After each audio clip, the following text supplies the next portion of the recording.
자, 이번 강의는 자바의 제어 구조입니다. 이 자바의 제어 구조는 기본적으로 C의 제어 구조하고 비슷합니다. 그런데 이 자바의 제어 구조를 깊이 있게 들어가면 C의 제어 구조하고 다른 부분이 상당히 있습니다.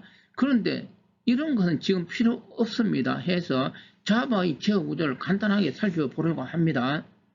자, 지금 화면에 이 자바의 제어 구조를 보고 있습니다.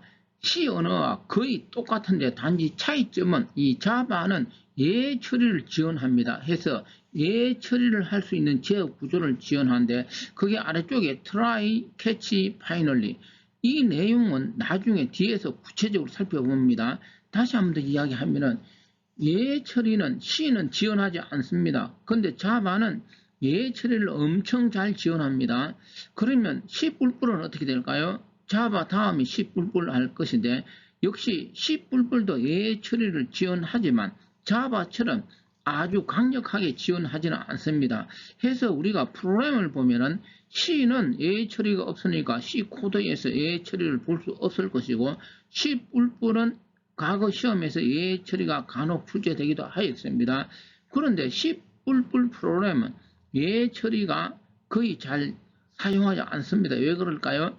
C++은 자바처럼 이 예 처리를 강력하게 지원하지 않기 때문입니다. 그런데 이 자바는 어떨까요? 자바 원식 코드를 보면 예 처리문이 상당히 많이 지원되고 있습니다. 해서 원식 코드에 예 처리된 것을 많이 볼 수 있는데 역시 시험도 자바의 예 처리는 지금까지 많이 출제되었습니다. 해서 예 처리 부분은 뒤에서 별도로 상세하게 다루고 나머지 제어 구조 앞에서도 이야기하였습니다. 깊이 있게 들어가면은 자바의 제어 구조는 C와 다른 부분이 상당히 있습니다. 제가 해보니까. 그런데 지금은 그런 거 필요 없습니다. 괜히 복잡한 거 하면 공부하는데 시험에 나오지도 않는데 쓸데없는 시간만 낭비하므로 그냥 C 언어하고 자바하고 약간의 차이점에 대해서만 이번 시간에 살펴보려고 합니다. 자, 오른쪽에 1에서 5까지 정수합을 구하는 코드를 가져왔습니다. 외관상 구조는 어떨까요?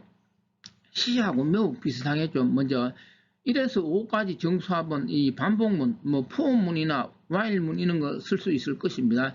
해서 이 while문을 가져왔습니다. 그런데 이제 C하고 차이점이 뭐냐 하면 여기 조건이 있는 곳이죠. 바로 이 조건은 C에서는 1과 0으로 하였습니다. 참 거짓. 그런데 자바는 어떻게 해야 될까요? 1과 0으로 할 수가 없다라는 거죠. 앞에서도 한번 이야기하는데 제가 C 언어 하다가 자바 하면서 종종 처음에 실수하게 되는 것이 이런 종류였습니다. 그러면 자바는 참 거짓, 이 조건은 반드시 자바에서 지원하는 불린형을 사용해야 되는 것이죠. 해서 이 불린형 B, 다시 한번 더 이야기하면 C는 이런 게 없다라는 거죠. 그래서 이 변수 B에 true라는 참 값을 대입하고 해서 이 반복문에서 이 B 값이 뭘까요? B 값이 참이면 계속 반복해라 해서 이거는 무엇이 될까요? 이렇게 적으면 무한루프가 되겠죠. 그러면 계속 반복되면 무한루프면 끝도 없이 실행되니까 안 되겠죠. 해서 무엇이 필요할까요? 바로 역시 C에서 이야기한 것처럼 이 브레이크문이 필요할 것입니다.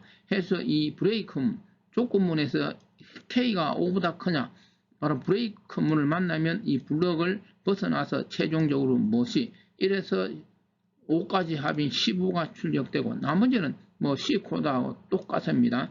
다시 한번 더 이야기하면 C 언어 하다가 자바 하다 보면 C처럼 하면은 오류가 나는 부분이 들어있다라고 하는데 그 중에 하나가 바로 C에서는 별도로 논리형이 지원되지 않지만 자바는 논리형이 지원됩니다. 해서 조건문에는 반드시 뭘 써야 할까요?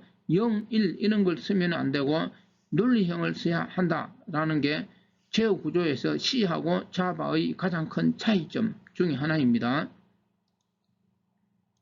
자바 제어 구조 간단하게 살펴보았습니다.